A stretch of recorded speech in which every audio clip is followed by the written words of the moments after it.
আজ একটি underrated cinema নিয়ে কথা বলবো। সিনেমার নাম হলো সিন সিটি। এটি 2005 সালের সিনেমা এবং এই সিনেমায় মুখ্য চরিত্রে ছিলেন ব্রুস উইলস তো ইভা গ্রিনের মতো অভিনেত্রীকে বড় বড় অভিনেতারা মিলে এই আর কি সিনেমাটা মানে তৈরি হয়েছিল 2005 সালে। সিনেমাটা সিকুয়েলও হয় 2014 সালে। সিনেমায় দেখানো হয় যে এই একটা মেয়েকে নিয়ে এবং একটা পুলিশের সঙ্গে তার বাচ্চা মেয়ে এবং তার পুলিশের সাথে সম্পর্ক নিয়ে বাচ্চা মেয়েটাকে উদ্ধার করার মানে গুন্ডাদের হাত থেকে উদ্ধার করার জন্য সেটা চেষ্টা করে। এটা নিয়ে তৈরি হয় সিন সিটি। তার সিন সিটির কাহিনী তেমন কিছু না, পুরো সিনেমাটা হচ্ছে একটি গ্রাফিক নোভেলের উপর।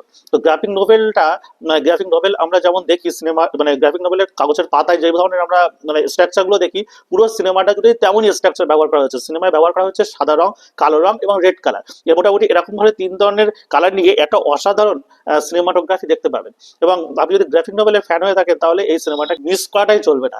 সিনেমার ডিরেক্টর ফ্র্যাঙ্ক মিলার এবং এখানে গেস্ট হিসেবে আছেন কোয়ান্টিন টারান্টিনো, দুজনে এবং আরো একজন আছেন, তিনজনে মিলে মোটামুটি এই সিনেমাটা বানিয়েছিল। তো এই সিনেমার সিকুয়েলও বার হয়েছিল 2014 সালে, যদিও সেটা তেমন একটা হিট বা হতে পারেনি। কিন্তু এর থার্ড পার্টটা ওই কারণে আর বার হয়নি, পোস্টপন্ড হয়ে গিয়েছিল। কিন্তু আমার মনে হয় আন্ডাররেটেড যদি কোনো একটা ভালো সিনেমা থাকে এই হলিউডে তাহলে কিন্তু সিন সিটিটা অবশ্যই দেখা উচিত। সিনেমাটোগ্রাফি এত সুন্দর লাগবে, মানে অ্যাকশন গুলো এবং যা ক্যামেরা মুভমেন্ট সবকিছু আপনার দেখলে মনে হবে যে আপনি একটা গ্রাফিক নোভেল দেখছেন।